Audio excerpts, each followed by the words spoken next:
আসসালামু আলাইকুম। রাজশাহীতে মাত্র 160 টাকায় ইফতার প্যাকেজ এবং সাথে কিন্তু জুস ফ্রি।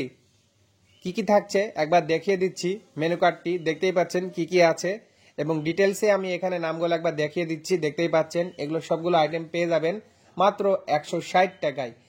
ইফতারি প্যাকেজ রাজশাহীর কোন রেস্টুরেন্টে সেটাই দেখাবো, সম্পূর্ণ ভিডিও দেখবেন। দেখতেই পাচ্ছেন আমরা দুইটা অর্ডার করেছিলাম।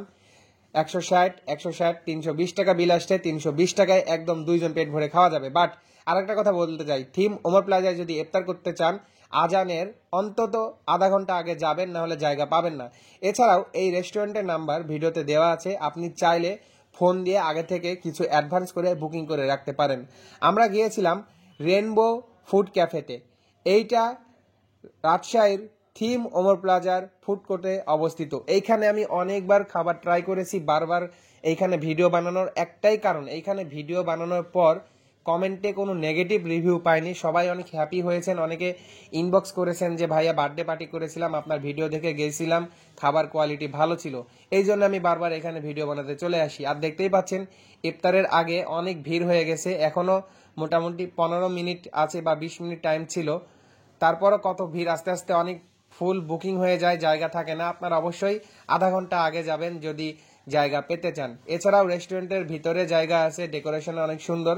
অবশ্যই আগে থেকে বুকিং দিয়ে রাখলে, বিশেষ করে রোজার মাসে ইফতারের টাইমে আপনাদের জন্য সুবিধা হবে। এছাড়াও এই পাশে একটি স্পেস আছে যেখানে পিঠা মেলা হতো, সেই বড় হল রুমেও প্রত্যেকটি রেস্টুরেন্টের তরফ থেকে বিশেষ কিছু নির্ধারিত স্থান আছে, আপনারা সেখানে ইফতার করতে পারেন।